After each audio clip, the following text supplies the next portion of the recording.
आज आहे हनुमान जयंती आणि ज्योतिबाची यात्रा देखील आहे, म्हणून आई म्हटली आहे की आज पुरणाचा स्वयंपाक बनवा. ज्योतिबाला तर काय जायचं होत नाही, इथूनच नैवेद्य दाखवूयात म्हणून आम्ही इथं पुरणाचा स्वयंपाक बनवतोय.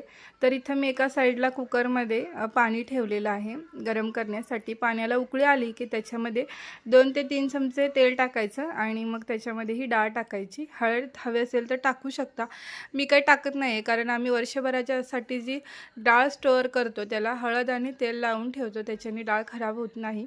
इथं पीठ मळायला घेतलंय आणि अर्ध गव्हाचं पीठ आणि अर्धा मैदा घातलेला आहे. मैद्यामुळे कसं पोळ्या मऊसूत लुसलुशीत छान होतात आणि फाटत देखील नाहीत.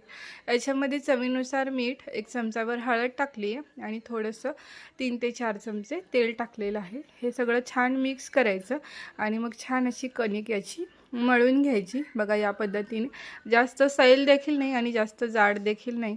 आपली डाळ तोपर्यंत 4 ते 5 शिट्ट्यांमध्ये शिजलेली आहे. मी आता डाळ सेपरेट आणि डाळीचं जे पाणी असतं ज्याला आपण येळवणी बोलतो ती आपल्याला सेपरेट काढून घ्यायची आहे. त्याची आमटी बनवायची आपल्याला. आता इकडं मी एका पॅनमध्ये पुरण बनवायला घेते आहे. डाळ घेतली आहे आणि गूळ देखील चॉप करून घेतला आहे. बघा मस्त असं एकजीव झालेलं आहे. आणखीन थोडा आपल्याला हे करून घ्यायचं आहे. तोपर्यंत इथं मी एका साईडला आमटीची तयारी करते आहे. आमटीसाठी मी इथं खोबरं, त्यानंतर याच्यामध्ये लसूण, कढीपत्ता आणि थोडीशी कोथिंबीर टाकून वाटण करून घेतलेलं आहे. आणि तेलामध्ये आपण फोडणी टाकतो तेव्हा लाल मिरची पावडर टाकायची. मस्त असा कट येतो त्याला. मस्त असा मसाला सुटेपर्यंत भाजून घेऊन त्याच्यात येळवणी आणि गरम पाणी ॲड केलेलं आहे. आमटी रेडी झाली आहे. तोपर्यंत इकडे मी पुरण वाटून घेते आहे आणि हे पुरण जेव्हा गरम असतं तेव्हाच वाटून घ्यायचं म्हणजे पटकन वाटून येतं. आता मस्त अशा गरमागरम पोळ्या बनवायला घेते आहे मी.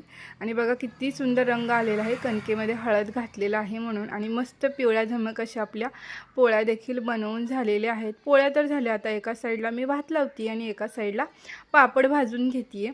तर एका तासामध्ये आपला संपूर्ण स्वयंपाक रेडी झालेला आहे. तुम्हाला माझे व्हिडिओ आवडत असतील तर नक्की सबस्क्राईब करा. तुम्ही सबस्क्राईब करत नाही आहे. चला भेटूयात पुढच्या व्लॉगमध्ये. बाय.